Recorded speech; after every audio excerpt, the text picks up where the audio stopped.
Want a recipe for success? Step 1, visit ocdfamilypodcast.com/courses. Step 2, click on my link to browse OCD Training School's amazing course catalog. Step 3, enroll. And step 4, enjoy learning. With no added cost to you, you can support the OCD family community while grabbing some continuing education or learning how to bridge yourself to self-help strategies for OCD. Again, that's ocdfamilypodcast.com/courses. And use my special link to sign up today. Hello, OCD family community.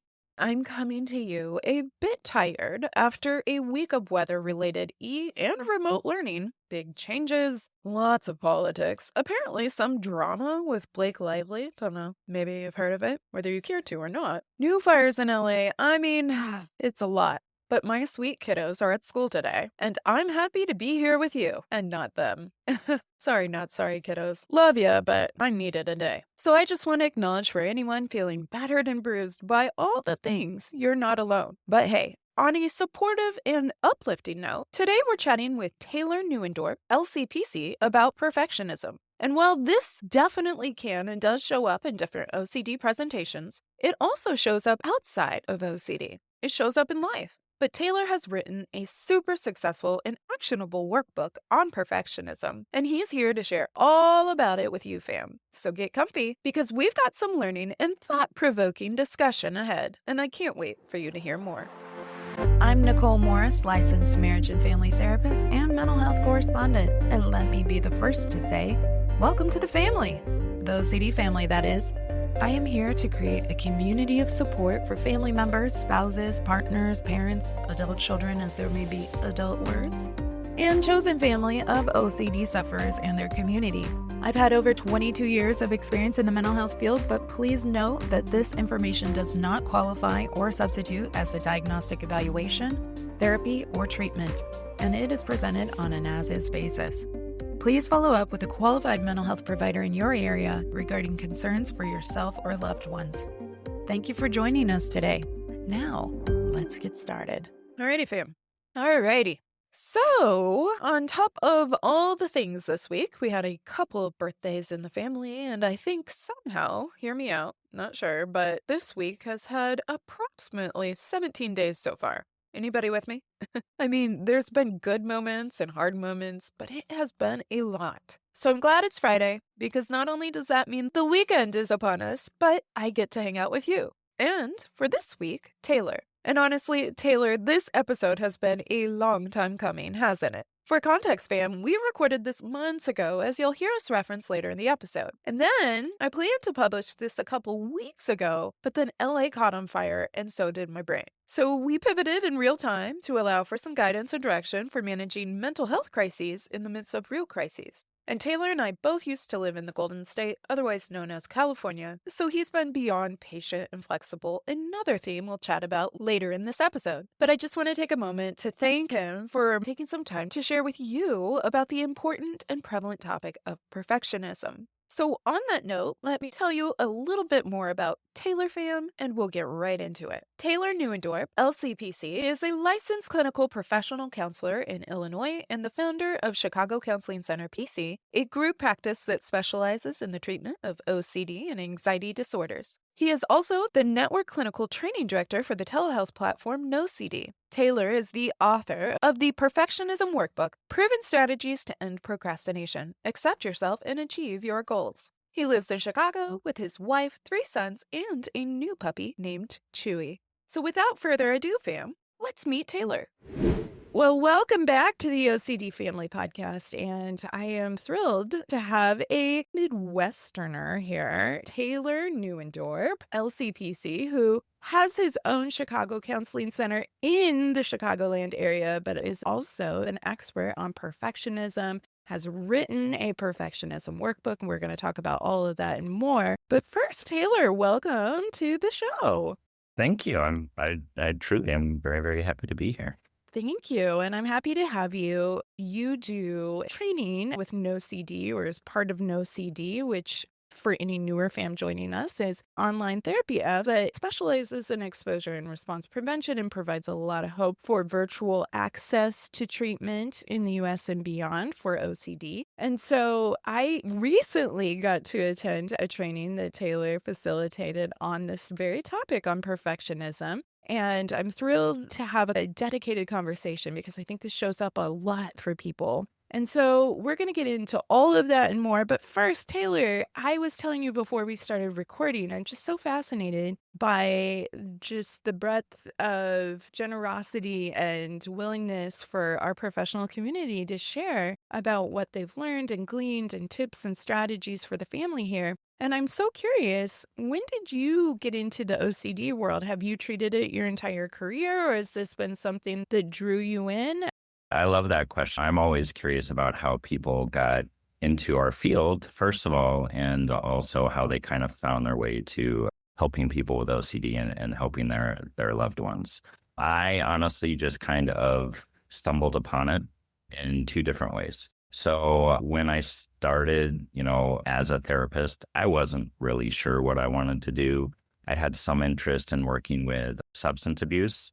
And that was actually my first internship. I worked in an adolescent substance abuse recovery center. And shortly after that, started working in a behavioral health hospital in their eating disorder program. And what I started seeing, I didn't know this was potentially OCD at the time, but in working with those populations, for example, with the substance abuse, I would hear these teenagers talking about, they would get like these really upsetting thoughts that they didn't want to be thinking about. I remember distinctly one kid would tell me about these really horrific images coming into his mind. And that is what was actually prompting his substance use.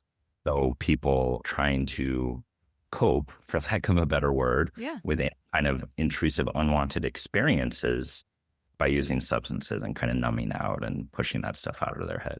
Then once I was working with eating disorders, started to see a ton of crossover, definitely with anxiety in general, tons and tons of OCD.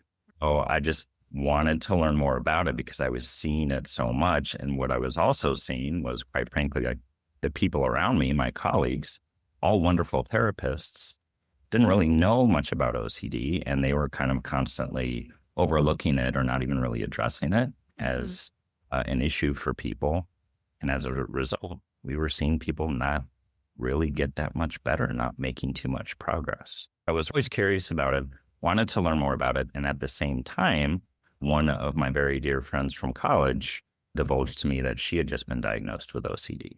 But the way she described it to me, again, I never in a million years would have guessed it was OCD. And one of the reasons she went so long without getting a proper diagnosis, she was getting intrusive thoughts and images of doing harmful things to her family, her partners. And it scared the crap out of her, right? And she never would have guessed I was OCD. I wouldn't have guessed it either. But she told me that. So I started attending trainings on it. Very, very fortunate that shortly after I wanted to actually move in that direction. In the behavioral hospital where I was already working, a position opened up in the OCD program that was literally down the hall. I just walked in and I was like, please, please, can I work with you? I want to learn more about this. Got the position, and it's all I've been doing ever since. And that was probably 14 years ago. I was going to say, is that in the Chicago area? Were you working in which treatment center? So when I was working there, it's undergone a few different names, but at the time it was Alexian Brothers Behavioral Health Hospital. They had numerous outpatient and inpatient programs for different conditions and behavioral issues. Yeah. Now it's part of Amita Health, and it's just outside of Chicago in the suburbs. Yeah. So that would be then where Patrick McGrath was. And I'm guessing you guys know each other. Oh, we know each other very well. Yeah. So I worked with Patrick at Alexian Brothers. He was, fundamental in training me and helping me understand how to administer ERP for OCD and anxiety. I left after many years, opened my private practice, and then twist of fate, I started working at NOCD. And about a year after I'd been there, he ended up joining NOCD as well. Yes, he's the chief clinical officer. So Yep. he's involved there. And it's interesting because the family here is familiar with Patrick. He's been on the show before talking about substance use disorder and has described the crossover with the substance use groups as well, the OCD group. So I'm not surprised there at all. Something that I've also learned, we had Dr. Jenna DeLossi on talking about eating disorders back in season 1. And Okay. something that she talked about that was really interesting, and I find even with the referrals that I get for therapy, a lot of people with eating disorders saying, I think maybe we're struggling with OCD. There is a high comorbidity, meaning a co-occurrence between eating disorder and OCD, and in fact, eating disorder and mood disorders, period. But what's interesting and something that I learned from her is that a malnourished brain, even if you don't have OCD, a malnourished brain tends to exhibit an increase in obsessive compulsive symptoms. So even if it's due to an eating disorder, and any people listening that do therapy as a practice know when we go through different diagnoses, we have to go, is it better accounted for by, say, something like substance use, by something like eating disorder? And so we have to consider that when we think about diagnosing OCD as well.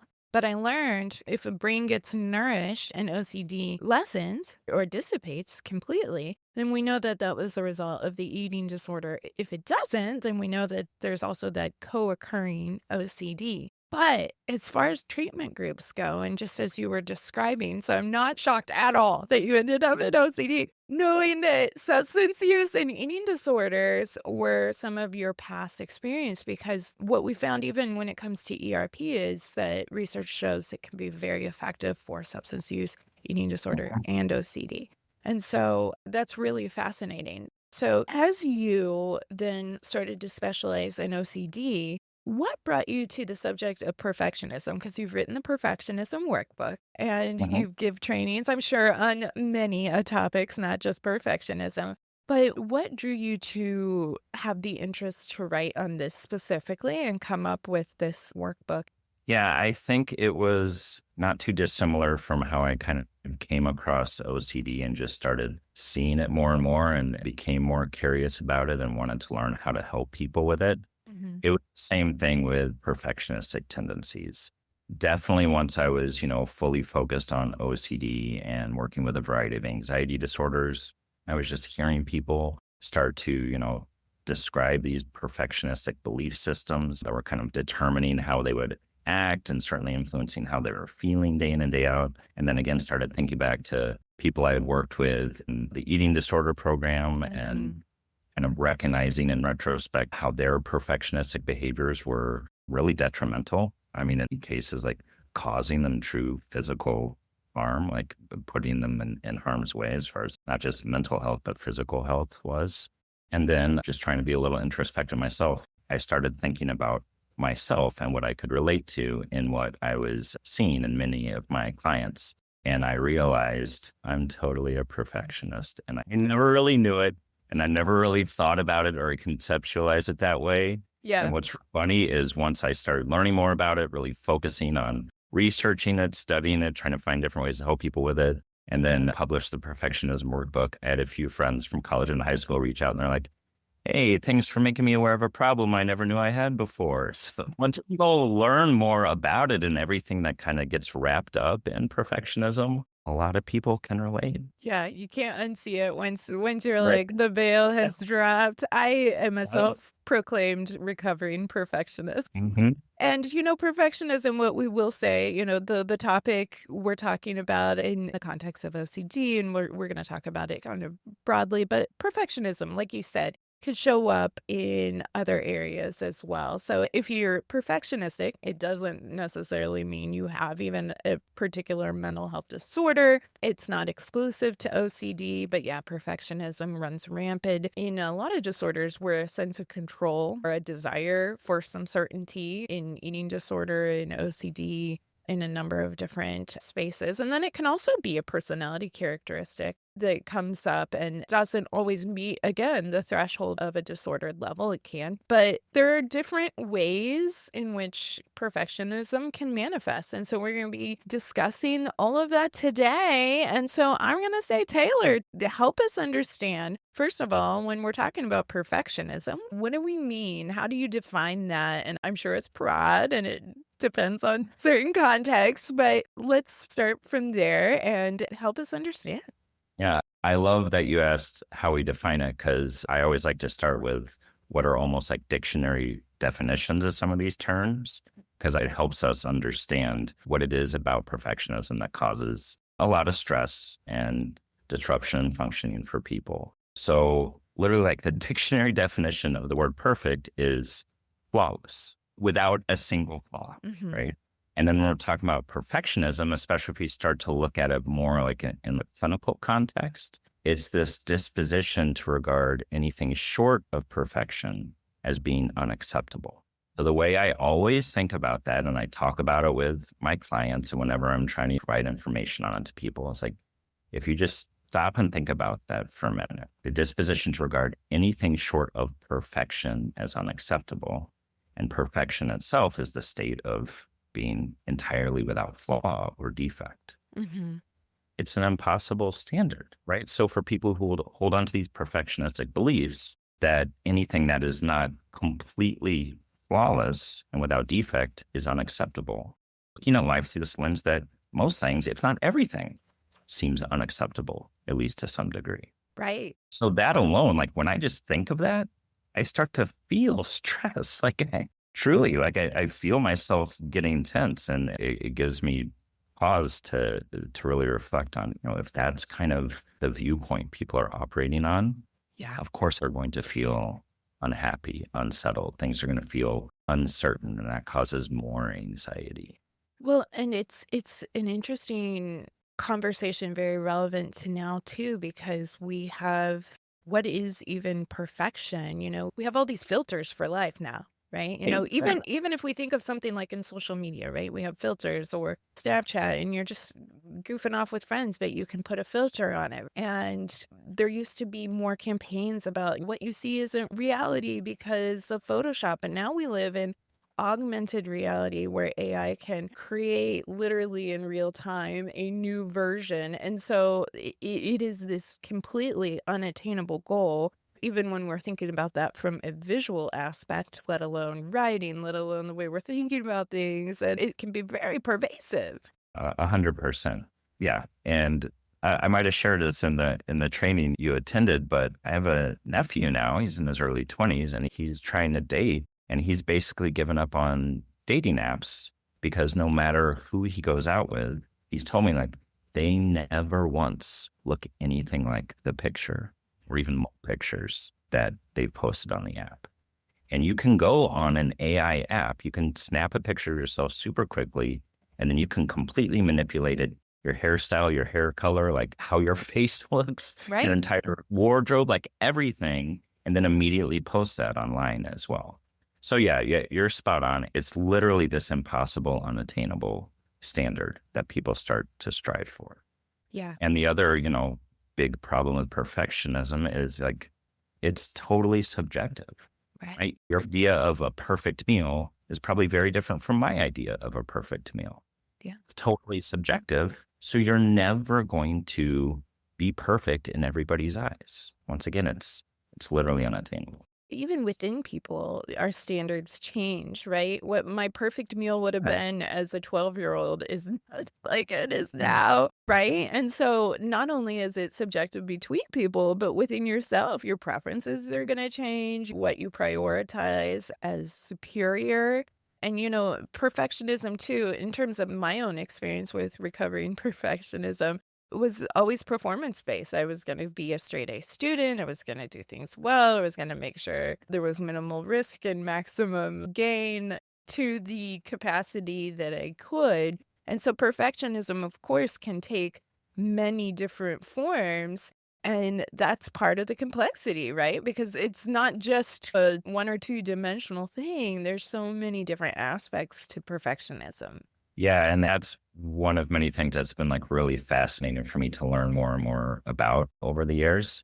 We know within OCD, for example, there are all these different subtypes, all these different themes we've been able to identify over time. And it's actually the same thing for perfectionism, with or without OCD. So you mentioned what we would call performance perfectionism. I've been a straight A student. I work with lots of people with social anxiety disorder.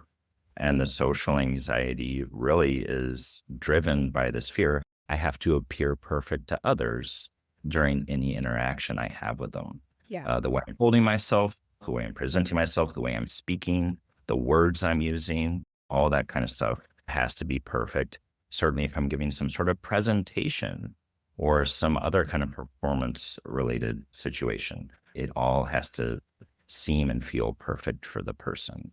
Otherwise, they're quick to fall into like this really harsh self criticism, start to beat themselves up, start to assume others think poorly of them. So it can be really detrimental to someone's sense of self worth. That is not uncommon, performance based perfectionism. And Taylor, something I was just thinking about, and we were planning to talk about this and chatting a little bit before we started recording, but this is a different kind of approach to it. I'm thinking about for our autistic family that is listening, and sometimes even the pressure to mask to be able to fit in the stereotype. And this is a little bit what's even the basis of ABA therapy of you need to provide the right, perfect quote unquote response. And so I'm thinking about for social anxiety, a lot of people's feeling and pressure, and this isn't all of social anxiety. I don't want to paint with a broad brush that this is what it is, this is what it equals, but it can bring up a lot of social anxiety for people that are like, hey,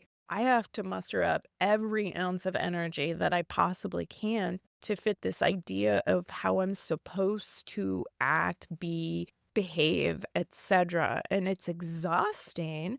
But also, again, it's not even necessarily their own defined mark for perfectionism. It is this performance that is expected. And that can be a really challenging piece too, because we have different intersections where people do feel that need and survival for their own safety to push themselves into a certain mold.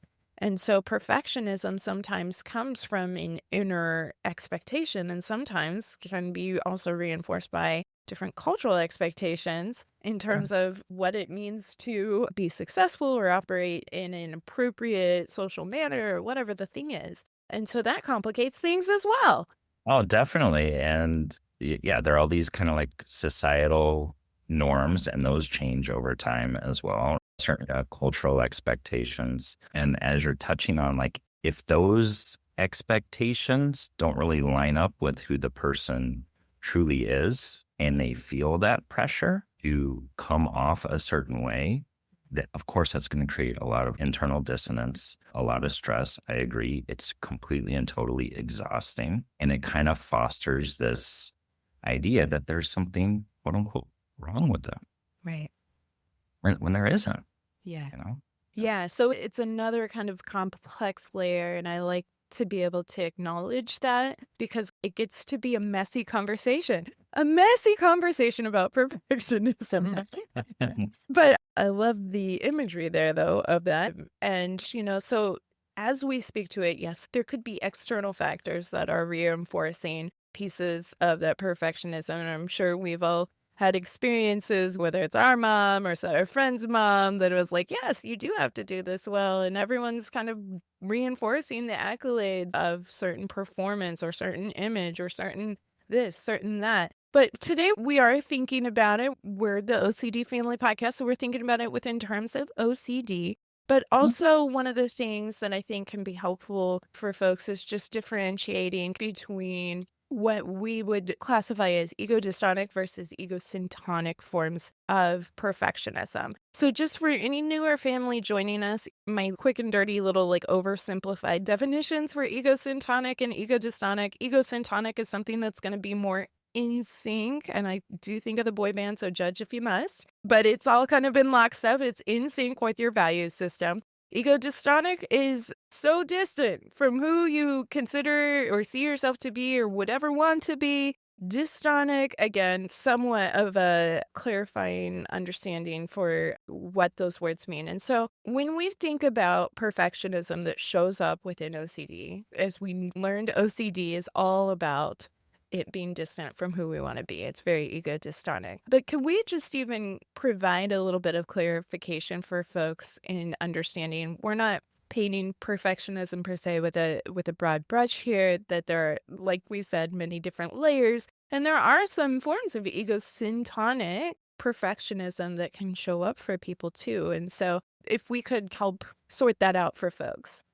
Yeah, I think a more egocentric take is that when there's this need, I would say, for things to seem perfect, or really maybe a better way to think of it is like things to be a certain way, Hmm. the person truly believes that is important and that is the way it should be. Hmm. And, there is absolutely nothing wrong with that. Right. So my long-winded response is there can be some benefits to holding on to a perfectionistic belief system. In general, for people where the perfectionism is egocentric, they do tend to be highly successful people, right? Hmm. They're driven, they're very motivated. One area where it might start to become a little bit problematic is, for example, if they're holding on to beliefs that things don't just need to be or feel a certain way for them, but if others should always be operating in a very specific perfectionistic manner. Hmm. Other people are not doing that. That can create some conflict and stress in any kind of interpersonal relationships. Sure. But if the perfectionistic beliefs are egocentric and they're serving a constructive purpose for the person, meaning I have my set routine, I have my way I go about things. It's been very productive and helpful for me. Again, nothing wrong with that. What we see more with OCD is ego dystonic manifestation, Mm. where it could be a thought, an image, an urge to have things be quote unquote perfect or feel just right. It doesn't quite line up with what the person actually thinks or actually believes. So if it helps to give like some examples with scrupulosity in OCD, Hmm. it's one example. You might have someone with deeply held religious beliefs. They were following the guidelines of their religious practice. They are, by all accounts, a good citizen, care for others, that sort of thing. But they continue to get these doubts or intrusive thoughts that maybe they are not, quote unquote, perfect enough in their thoughts, right? Oh my God, I had a thought I don't like. Does that mean I'm impure in thought? Does that mean I'm imperfect? Have I done something wrong? And they start to attach a lot of meaning Hmm. to the intrusive experiences. Or maybe they feel like they did not treat the other human being in the most perfect, appropriate manner. And then that's just a flood of more intrusive doubts and probably a lot of compulsions. So the person is behaving in a way that does line up with their values, but because of the OCD, they're going to continually doubt it and hold on to this idea that somehow, some way, they haven't done it well enough or perfectly. And then that continues to drive more anxiety and more urges for compulsions. Yeah, and the perfectionism can also show up in that compulsion cycle where it feels like if that compulsion is not executed perfectly, Uh, that it's not effective, and then it feels like the stakes are so high and dire that it's like, well, this has to be executed perfectly. We also see perfectionism show up, at least I do. I conceptualize it this way in sensory motor OCD, where it's that just right feeling, which again, talk about a moving target and it's very subjective. You could do it the same way as you did yesterday, do an activity, but if it doesn't feel just right, then many people would describe the urging to complete or repeat the compulsion again until it does feel just right because they're looking for ultimately even a sensory physiological experience where something needs to be perfected. And it can be incredibly distressing, as we know OCD to be, period. yeah. Because again, it is subject to change. It's subjective. As we just described, it doesn't have to be a meal from when I was 12 to now. It could be from me now to me an hour from now. And what does that mean? And so perfectionism is really, really tricky. And you have created this workbook and have done trainings to help people sort through this. And so, can you give us a little bit of an inside strategy on how you address this with folks in treatment, or how you would even recommend for listeners going, yeah, my loved one's perfectionism, that thing you said about like now expecting me to do the same thing. Yeah, we're feeling that. We're feeling that at home. So, would love to have a broader conversation about that. Well, certainly when perfectionism is living alongside OCD, exposure and response prevention does continue to be a very effective form of treatment with it. And that can take any number of forms when we're talking about people engaging in compulsions to try and achieve that feeling or that sense that it's perfect or just right. And then they can move on, kind of like you talked about. The response prevention piece would be whatever the compulsion is, can we find a way to have the person essentially stop themselves short of getting that perfect feeling and teaching themselves to just tolerate that feeling that something is incomplete or not quite right. And they're resolved to not go back and try and fix it in a manner that feels safe and perfect and that kind of stuff. So a quick example would be the person who is compulsively checking things and rereading, re-editing things. We see this a lot with OCD has all these different themes. There's so much overlap. What we might call something like responsibility OCD. Person's ongoing primary intrusive doubt is they're going to be responsible for something bad happening. I'm going to miss something really important and it's going to have terrible, horrible repercussions, right? So as a result, this looks like compulsions like retyping one email over and over and over again. Right. To make sure not just that there no spelling errors and it's all grammatically correct, but I want to make sure I've called the person by the correct name. I need to make sure there's nothing offensive in the text. Have I somehow thrown in like bad language that might put someone off, right? Just doubt after doubt after doubt that something's off. It's not perfect. It's not quite right. So they're coming back to that process over and over and over again, re-editing, rereading, rechecking, maybe even after they've sent the email. They're coming back to their sent box and they're reading the email, even though it's already been sent. It's already out there, right? If you can identify a relatively clear compulsion like that, you would have the person actively practice doing it different. So can you do something like type up an email really quickly and just hit send, right? You're not even entirely sure what's in there.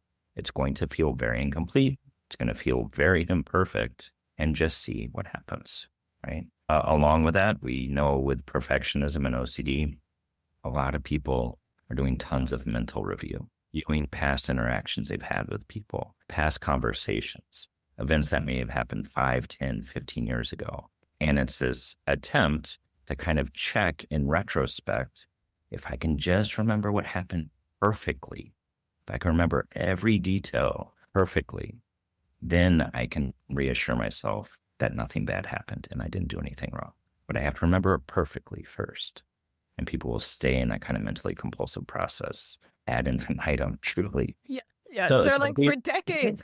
it happens. It's unfortunate, but it happens. So point being, when we can identify anything that is compulsive, mental or physical, and it's this effort on the person's end to try and get that sense that things are perfect, they have 100% certainty, even just for a moment, that gives them that momentary sense of control, we're going to try and disrupt those kinds of behaviors. Yeah. I often say, kind of half kiddingly, it's a little bit fun as a therapist, but we're also being empathetic to the person trying this. We would encourage people to intentionally make mistakes, purposely do things incorrectly. And again, see what happens and see how well you tolerate that uncertainty and that discomfort associated with it. Yeah. Yeah. And I'm sure you've heard this feedback. I've heard this feedback and we've talked about this on the pod before, but a lot of folks, and it's not to delegitimize how distressing a behavioral ritual or a behavioral act can feel in terms of the OCD cycle. But a lot of people will come and say, but my brain, the mental review. How do you shut off the brain? And to the point that we're talking about, sometimes the goal changes, the goal mark changes. It can be subjective. How do you effectively do response prevention? I tend to see this through maybe a lens of solving compulsions, but for you, I'm sure you get this question a lot, and I'm sure you've addressed it even in the book. Folks struggle, I can send the email and do the response prevention there. That's hard. It's hard. So again, it's not delegitimizing how difficult that exposure could be. But Folks get stuck on the response prevention when it has to do with mental reviewing because they feel like if I could have stopped thinking about it, I wouldn't be here, Taylor. We would not be having this conversation. I would just be like, moving on. Yeah, And so, what totally. do you say to folks when they come to you and they're especially zoomed into the more mental acts or mental compulsion piece of this? Yeah, I think being honest, and it's never to be discouraging, but just so everybody knows, like managing mental compulsions is the hardest part of overcoming OCD. It's just the way it is because, quite frankly, our brain gets used to just kind of slipping into that process. It can become habitual, it can become automatic. So I always want to be crystal clear with people when we're talking about response prevention. I'm never going to sit here and tell you, like, oh, just don't think about that. Just stop it, cut it out, right? That doesn't work. Right. It doesn't work for anybody. The more you tell me to stop thinking about something, the more I'm actively thinking about it. It doesn't matter what it is. Mm. So I always try and take a very realistic approach. It is unlikely that the person is going to be able to prevent that mentally compulsive process before it starts. But if you can gain enough insight and awareness to recognize that it's happening and what it is the OCD is trying to achieve in that moment, once you recognize it's already occurring, you do have the power to disrupt it. Yeah. And I've seen people do it over and over and over again. It takes a lot of mental energy. It's like this intense mental workout. And it's very different probably from anything else the person's ever going to attempt in their life. Right. But with focus and energy, people can redirect their thought processes. Yeah. If they catch themselves mentally reviewing some past event, trying to check once again, make sure they got everything just right. It was all perfect. No one's upset with them, whatever it may be, right? Once they recognize that's occurring, can they find a way to just refocus on the doubt? Mm-hmm. This is what is often counterintuitive when we're doing ERP for OCD. We actually encourage people to refocus on the doubt and uncertainty as much as possible. So if the person can refocus on the unwanted idea, I might have gotten something wrong. I might have made a mistake, or even something as straightforward as it was imperfect. And just refocus on a singular statement like that over and over and over again, they do learn they can actually redirect their brain. They can pull themselves out of that mentally compulsive process, and all that discomfort around the initial doubt itself eventually starts to fade. Yeah. So it can totally be done. It really can. Are you a fan of doing something like a non-engagement response too as a response, which is a little bit different than just staying solely focused on it, but going like, there's nothing to do with it? Okay. Okay. The thought's Yeah. here. But still, and I guess it depends probably on how people are reviewing or whatnot. We tend to talk about this a lot here in this community, but we want to focus on the function. And so if we find the function of how your compulsion, whether it's solving, so for me, it would be solving, then it's, Nicole, I don't have to do anything. I don't have to solve anything. That's my response prevention to that thought. If I'm going to say I don't need to engage with, did I make the mistake or not? There's nothing to solve. And it's not like the sexy answer, right? Because a lot of people are like, but I feel like I've been stuck on this thought for however many years. I can't just tell Yeah. myself it's not going to solve. That's not going to do anything. But actually, it can do something. We can learn through the process, even a model like exposure and response prevention, that part of what gets these sticky, obsessive thoughts stuck is our response. And so actually creating new responses can create new learning in the brain. Yeah. And to kind of build on that a little bit further, when the person is responding in a compulsive way, meaning they are trying to answer maybe an unanswerable question, they are trying to get some momentary certainty just to have some momentary relief. When their response is in a way that they're actually trying to get away from the unwanted thought or idea, they're treating that thought as a threat in their own brain. And therefore, the next time that same doubt or a very similar one comes into the brain, it's going to feel risky. It's going to feel threatening and scary again. Yeah. So I think non-engagement responses are great. It always depends on the individual. Right. But if you have someone who can recognize, once again, they're slipping into some sort of mentally compulsive process, and they can remind themselves of what they would prefer to be doing, that can be a constructive way to kind of manage it as well. I've also had people that are able to come up with a non-engagement response that is just very factual. So one I'm working with currently, when she catches herself doing a bunch of mental review and recognizes that's what's going on and she's just trying to get some momentary relief, she is able to use the response of no amount of analyzing this is ever going to be enough. Mhm. Right. And it's true. It's never enough for the OCD. So she's able to recognize in a moment, I could do this for years. I could do this for the rest of my life. It would never be enough. So why do it right now? Everybody's a little bit different. And I do think it's really important that when I'm working with people, it's always collaborative. I'm always asking them, like, what is something you could try and focus on? What is something you could try and remind yourself of that will actually increase your chances of getting out of that compulsive process? Yeah, it's a really good point. Somebody who has done a lot in terms of building upon research, it's not evidence-based practice in and of itself, but it is on the backs of a lot of research that's been done, is Dr. Michael Greenberg around rumination-focused ERP. So it's not quite the traditional ERP that we're discussing right now, but he talks about awareness versus engagement. It is oversimplification of Dr. Greenberg's work. But he talks about awareness over engagement. And so if you think about it in terms of mental review, even you may have the mental review of the conversation that you had 15 years ago, but you can also look around even your physical space. I'm looking around mine right now, and there's a number of things that we're aware of that exist that we're not wasting a second thought on.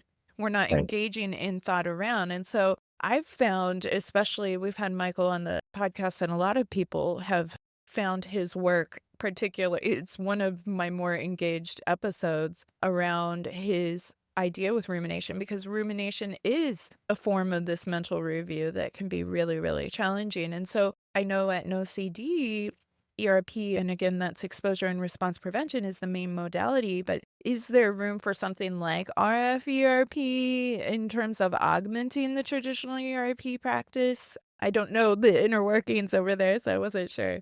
Well, my ongoing annoying answer is it always depends on the individual. Yeah. It really truly does. And one of the things I personally have really enjoyed about continuing to do ERP over the years is, first of all, I do see it be highly effective. It works for the vast majority of people. It is also a highly individualized form of treatment. We are helping people identify their specific obsessions and their specific obsessive fears, being very thorough, helping them understand anything and everything they're doing that might constitute a compulsion.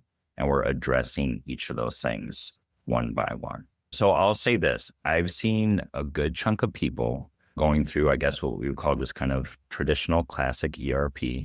It's literally focused on making an effort to resist compulsive urges until some sort of decrease in their anxiety occurs, or they show themselves, I can tolerate this ongoing level of distress without doing anything about it. I've seen enough people doing kind of that classic ERP where they get to that kind of natural new learning, where they have that state of awareness you're talking about.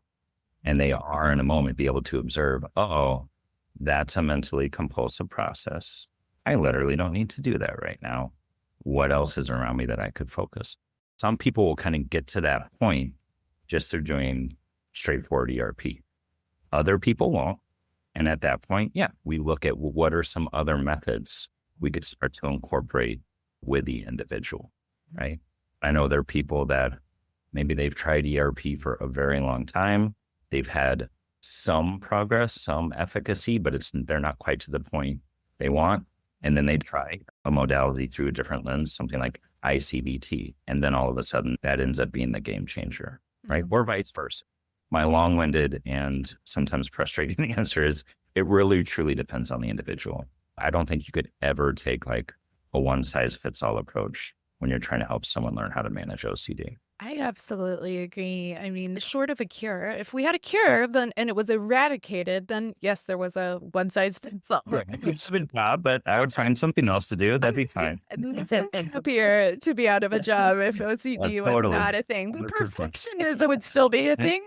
So you would still have somewhat of a job, I know. But yeah, no, it's a great point. One of the things too, and I'm just thinking of a particular client that has contamination OCD disgust based. and some of the perfectionistic qualities of the compulsions because of that fear of getting exposed to a disgust-based contaminant. With disgust-based, it is a little trickier because how disgust functions and responds in the brain, it is different than how anxiety responds in the brain. And so I know that there's been some research that has shown disgust having a harder time responding sometimes to ERP. However, one of the things you were describing, and I think is worth noting for folks listening, is that some of the awarenesses that we can come to through the process of realizing, oh my gosh, I'm in a compulsive cycle that isn't serving me, that is problematic. Sometimes those awarenesses in and of themselves, whether we can explain it or not, make a cosmic shift in how our OCD functions and can bring a lot of relief for folks. But I will hear this a lot from disgust clients or people with lived experience that have experience with disgust. The fear is, and you were kind of talking about it even in general with the avoidance example, but the fear is if I get started on this, if I get exposed to this, I'm never going to feel this sense of clean again or this sense of non-contamination, right? And so it creates the bubble where they really have to feel like things are perfectly executed. It reinforces that perfectionism because I can't risk this all starting or I might never rid myself of this feeling. I see this show up too in emetophobia, which is second cousin here to OCD. If I get to that point, I can't even let myself get to this point, right? Because I'm not going to be able to handle it. And it creates the behavioral manifesto, really, that things have to be executed to perfection as a protective measure. And so when it comes to disgust, and that does get a bit tricky, how do you help manage and how do you help address something like the perfectionism element of that? Because it is a bit complex in how it functions versus just your run of the mill. And again, not to delegitimize people with anxious, like, it's not a cakewalk over here. So when I'm working with kind of that disgust based feeling, really, it's really continuing to drive the behaviors. I'm looking at a few different things. Always important. You mentioned like understanding the function of any behavior, right? What is the person hoping to accomplish by getting a compulsive process perfect? You ask that question and you'll get a wide range of answers. But a very, very common answer is that I will finally feel okay. Mm-hmm. So disgust can be tricky, but at the end of the day, the way I've always kind of viewed it is the person is still trying to achieve a certain feeling. Right. People can stay stuck in that cycle with or without OCD, again, forever. Right. Right. So believe it or not, more often than not, when I'm working with people who are talking about this disgust, and I agree with you, like I work with people who talk about disgust, they're never using words like anxiety or stress. It's all about the disgust. There is that belief they formed over time. I can't feel this way. I'm not supposed to feel this way. I should never feel this way. And like you also alluded to, I'm afraid I'm going to feel like this forever and I simply can't handle it. So I really look at, once again, what are they trying to accomplish by going through their compulsions in the perfect order, perfect manner, whatever it may be. And again, if it's trying to achieve that perfect feeling, having them try to learn to better tolerate and sit with the discomfort, not feeling exactly the way they would like to all the time. Yeah. If we're in a constant effort to emotionally sanitize the situation, then also we're incredibly vulnerable because we have no ability. I was talking with Dr. Melissa Hunt about this, even in terms of it was really fascinating how the GI tract and everything connects and is impacted, and how lack of exposure is going to really impact then our ability to tolerate the world at large, right? But if we think about this even on an emotional level, if we are trying to zap out any kind of feeling or sensation, and we're rating any kind of movement on that as maybe a failure in terms of perfectionism language, which failure for people who know me personally, that's the F word in our house. We're like, no, no, no, we're not going to failure here. But it can get really, really tricky. And so even having people be able to practice, like you said, sitting and focusing on those harder feelings. Again, how the brain learns around disgust might be a little different, but if you can even address that emotional or sensory-motor piece of, I need to have a just right feeling with this, and going, okay, but what if you don't have to have a just right feeling with this, and being able to address kind of sitting with that can be a route for doing something like response prevention. So, in terms of the book that you wrote, who can benefit from this the most? Yes, a person with lived experience of OCD could probably benefit from it big time. But generally, who can benefit and what age bracket, even if it could work with kiddos or if it's more for a certain developmental level and above? Would love to hear more about that. As far as age brackets go, I mean, you could start working on this stuff at any age, and it would probably be more impactful for, a kid, someone in early adolescence to actively see on a day-to-day basis. They can mess stuff up. They can feel off and not quite right. They may not dress perfectly how their friends do and all that kind of stuff. And day in and day out, they can handle it. And it actually doesn't have like this super negative impact on their day-to-day lives. So my mindset has always been the younger we can catch this stuff, the better. People up for success from an early age. So it'll be easier to manage as they go through life. But as we kind of mentioned at the beginning, I'm always looking for when have perfectionistic beliefs and the behaviors that follow that belief system, when have they become problematic for the person? And cross the line that it's actually causing more harm than good. Meaning, is it causing ongoing stress or flat out distress on a day-to-day basis?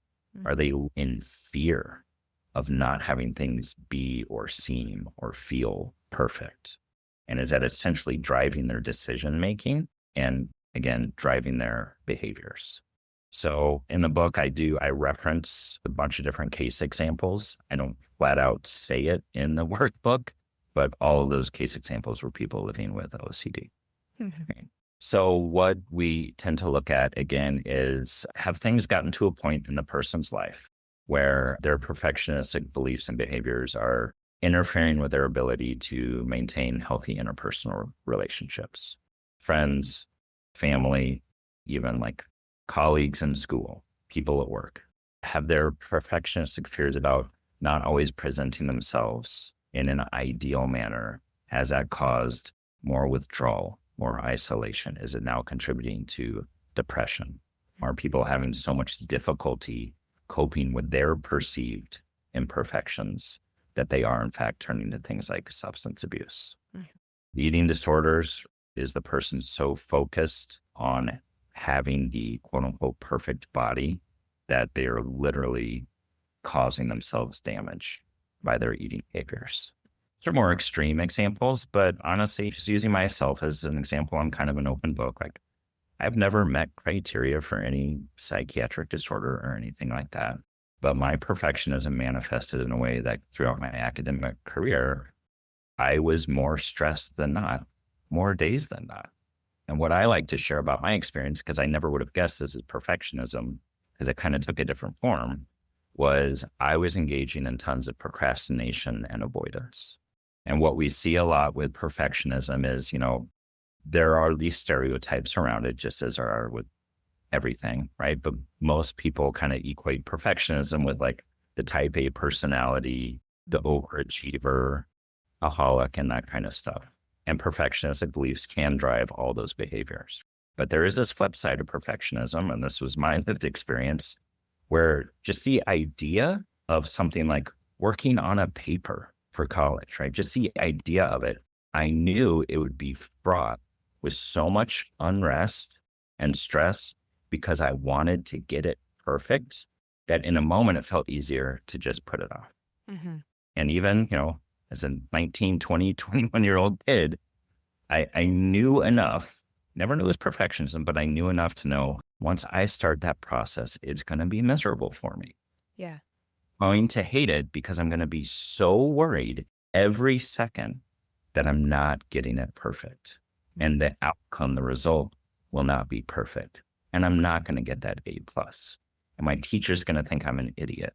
And then maybe I should drop out of college, and I would just start catastrophizing. That whole prospect was so uncomfortable.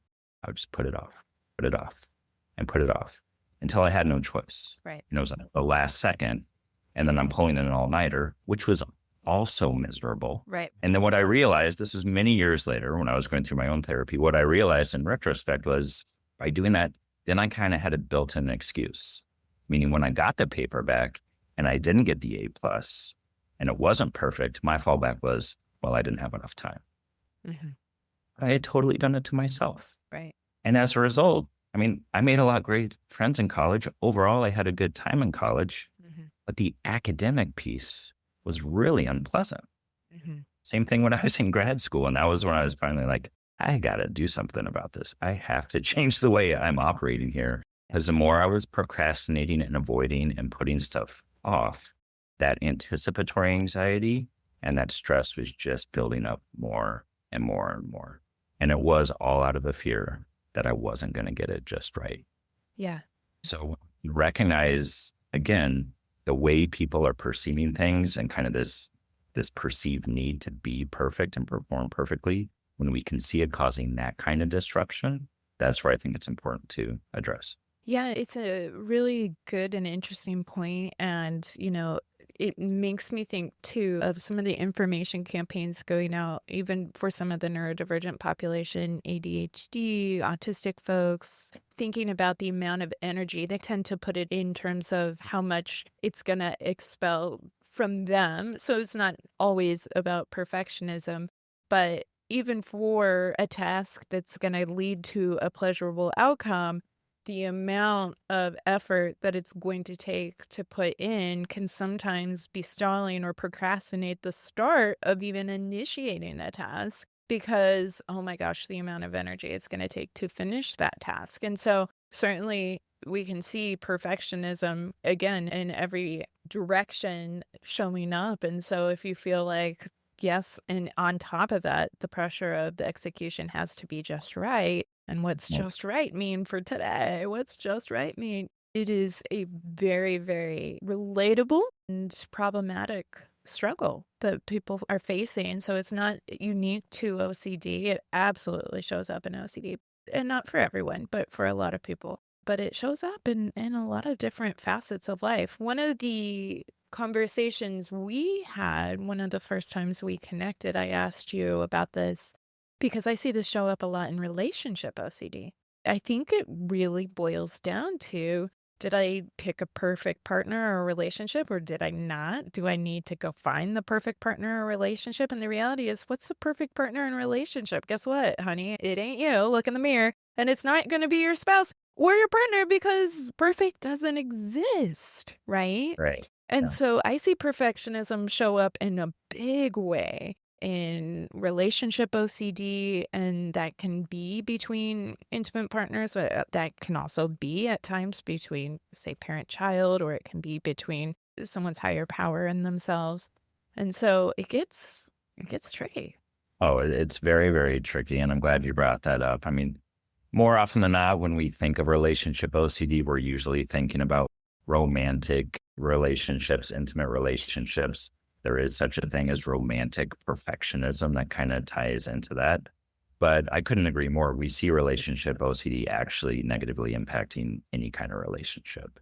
So just like thinking about the romantic perfectionism piece of things, that is certainly something that has been influenced by life. Think about all these, my wife loves romantic comedies, but movie after movie, they're really purporting these unrealistic ideas of what romance and love is and how a committed relationship should be. And it's all magical and wonderful in the movie and in books, right? And it's fun when you indulge in that as a fantasy, but it becomes problematic when people start to form this idea, oh, that's how my relationships are supposed to be. Mm-hmm. And then with a relationship OCD, the ego dystonic part is usually, whatever relationship it is, some part of the person's brain knows it's a great relationship. Actually, I have a great relationship with my mom. I have a great relationship with my kid. My best friend has been my best friend for 15 years. But the ego dystonic part is, but what if it's not enough? What if it's not good enough? What if I've missed something and somehow I'm going to actually end up hurting that person? So I don't know what you've seen. I can tell you 9 times out of 10 with relationship OCD, the fear and doubt boils down to the person is afraid they're getting something wrong. Once again, they're missing something, making some sort of mistake, and that could wind up actually causing harm to the person they care about, including emotional harm. Yeah. So that fosters this idea like things have to feel perfect and great all the time. And I often share this example. This is a woman I worked with years and years ago. Brilliant young woman, almost what we would call like textbook classic relationship OCD. She told me at the outset of therapy that her belief was that she should feel 100% complete and total passion for her partner 24/7. That was her.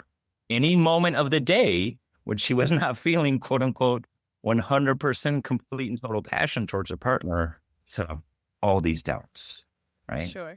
What if I don't love him enough? What if he's not the right, maybe I should be with someone else. Should I actively look for someone else? I'm going to wind up hurting him if I stay in this relationship another day. So even, with ERP, right, we're doing all this behavioral work, working on compulsions, but I had to challenge that belief she had developed. Yeah. Right? Like, can you even describe to me what 100% complete and total passion is? Like what that feels like? And how is it realistic to any degree to feel any feeling, any emotion 100% of the time? So again, literally impossible. It sounds Literally exhausting too. exhausting. Very exhausting. Yeah. Yeah.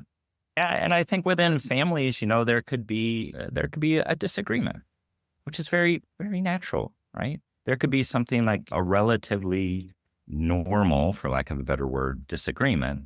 And then the person with any kind of relationship perfectionism or relationship OCD starts to catastrophize and fear what that means. Yeah. Right. The other thing we see kind of with or without OCD, and this is, this can happen totally inadvertently, like as parents, like I know I do this as a parent, we communicate things that we're not fully thinking about as far as like how people should feel, things about like how they should be doing, like with their friends, how they should be doing in school and sports and with the creative things, right? And I used to catch myself doing this all the time when my kids were younger, like telling them like, oh, like just cheer up. Oh, don't worry about it. Like literally saying things like, don't feel bad about that. I'm telling my kid like how they should or should not feel in a moment. Pretty innocent, certainly wasn't intentional on my end. And then I started to realize this is the kind of stuff that over time can lead to things like emotional perfectionism. Right. Well, and so my kids, just for context, Taylor, are all autistic. So I think of the autistic community quite a bit, and we have quite a few autistic listeners, but they have, even from a sensory experience, it's not too loud, it's not too bright, it's not too this, it's not too cold. And people don't have ill intention generally. They're not even thinking about it generally. I mean, there's some assholes out there that are being assholes, but generally most people are good. And they're not trying to delegitimize your experience, but you start to collect that feedback over time, yes, and it can set up this premise that there's a right way to feel things and a wrong way to feel things. And especially when we think about the OCD population, the black and white thinking of it's either all good or all bad, it's scary, dire thing, or it's not, it makes the waters very murky there. One of the things you were talking about that's topically relevant, we are recording this prior to here in the US. You may have heard of it. There's an election coming up. And as you were describing some of the philosophy and complexities around relationship OCD, and one thing that I don't hear talked about a lot, but I think is very relevant, is even in the ideology politically. And this isn't saying like people can stand wherever they stand, but we see how polarized things are in this day and age. And we start to go, yeah, there are some lines in the sand, even at our own dinner tables, of if you could even conceive processing the world in this way, that's wrong. You're wrong. And again, similar to the temperature in the room or you cheer up or whatever, again, I think people are coming at it with intentions and strong convictions, but I can see how that perfectionism, and even for us with lived experience of OCD, which I have lived experience of OCD, subclinical at this point, but lived experience, how even the political culture wars can become rife with this idea of perfectionism. And there's one right way to conceive things, and you are the big bag terrible something if you think about it a different way. And that's such an excellent and also kind of a painful example, truly, of like that larger societal influence on the way we think. And these ideas we form about ourselves and the world around us certainly influences the way we behave. But you're right. I mean, what is highlighted the most in society are extreme viewpoints. That's what we tend to hear about the most. Right. And like you said, like, and it's usually polar opposites. And over time, it does foster this kind of a larger belief. There is one right and there is one wrong. It is very all or nothing thinking, very black or white thinking. And again, it's not how the world actually works, right? The world is really like this huge gray area. Yeah. Right. There isn't always one right best way. And as far as like what is right versus what is wrong, by and large, that's pretty subjective as well. Right. There are a few exceptions to that, but it is based on like subjective viewpoints. It's based on our own opinions. But I think just how this kind of trickles down and bringing it back to perfectionism, people start to form this idea. There's a right way, one right way to be, and anything that's not that is wrong. What we hear a lot with perfectionism and OCD is like, if it's not perfect, it's a complete and total failure. If I'm not perfect, then I'm a complete and total failure. Right. And that's, to me, that's just so limiting. It's so limiting. Are there two options for you at any given point in your life? It's so limiting. Right. Yeah. And just at the beginning of our chat, then you were talking about when something transcends, then not only beyond your ability to kind of think what's right for you, or something has to be perfect enough for you, but also holding then the people around you to that same standard. And so much of, it could be, go on social media, it could be about deodorant, and it could be like, what's wrong with you that you would choose this deodorant and this or that? And the trolling comments and scathing remarks about how you shouldn't spawn and reproduce because you are what's wrong in the world because you chose this deodorant.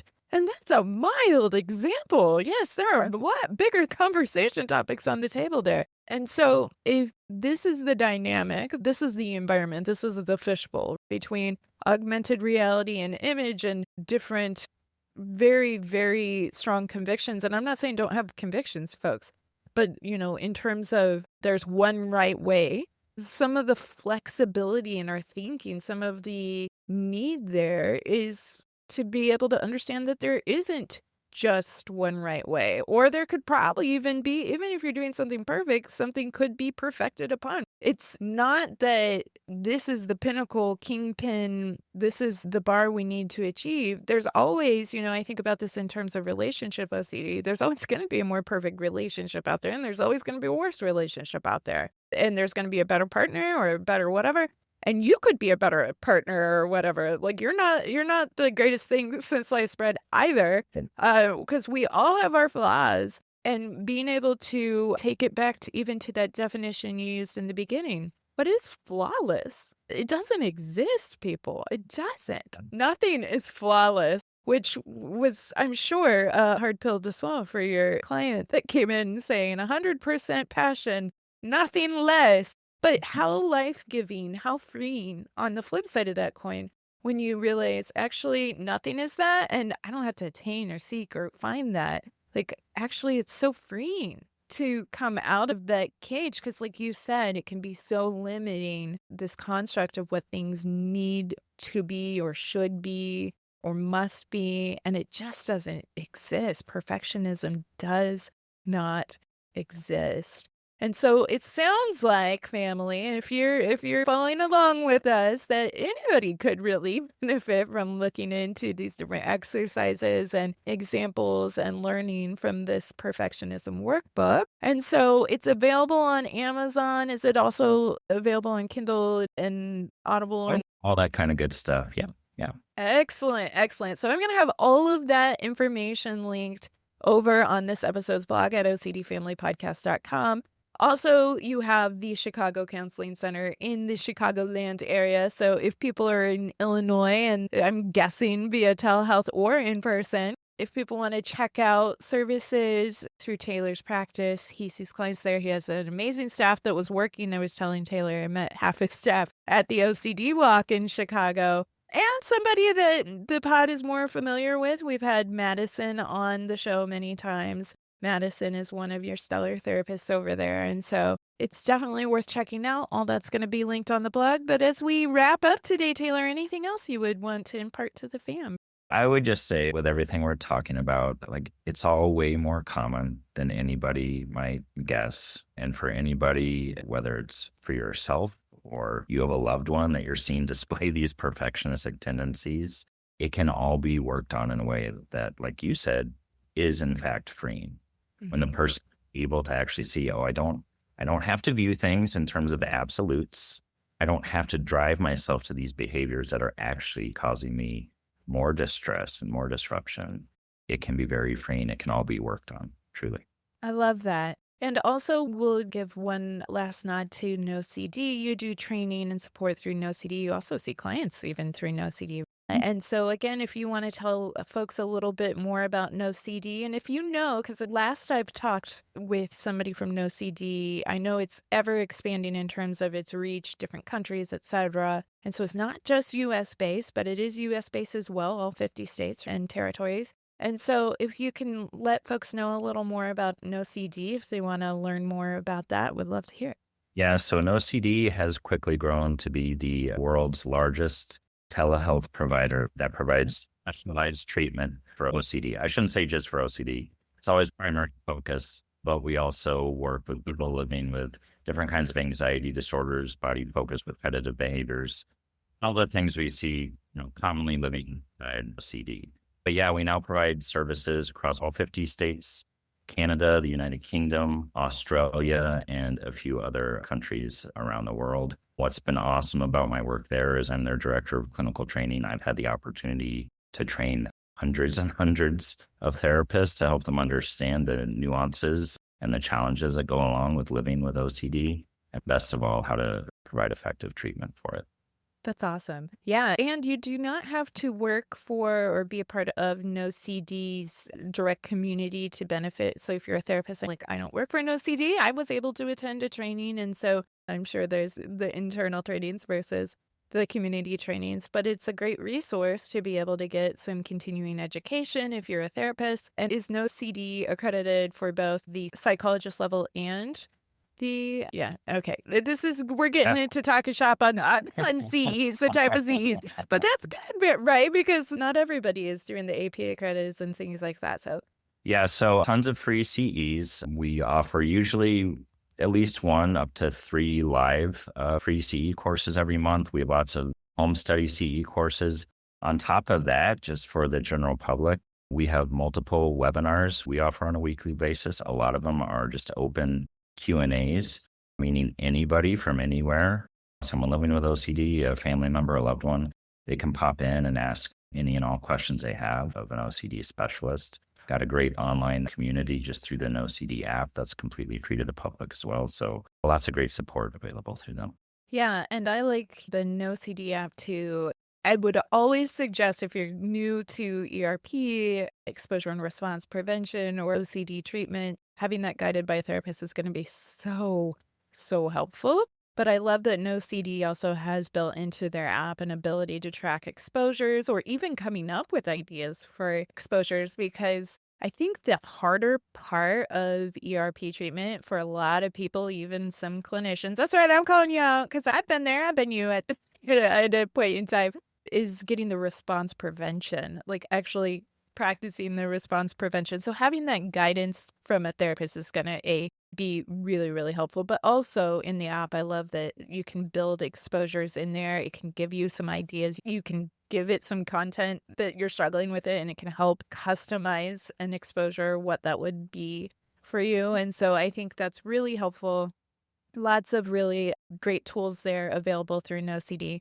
Well, Taylor, this has been fantastic. You're so busy between all the training and you're seeing clients in Chicago, you're seeing clients through NoCD. I don't know. Hopefully you haven't felt the pressure to perfect that and you have some downtime yourself. You know what? I will say that has actually put me in a position where, like, really, truly, I'm able to see there's no way to get it all perfect. Yeah. Multiple jobs. I've got 3 kids. It's never going to be perfect. And you know what? No worries. It actually feels so much better knowing I'm never going to get it all right. Right. Oh, it's freeing. There's so much freedom in that. Well, I appreciate your time. Thanks for coming and hanging out with the fam. And we look forward to hearing more. I'm sure we will continue to see great things from you, Taylor. So thank you again. Thank you. Thanks for having me. Intrusive thoughts.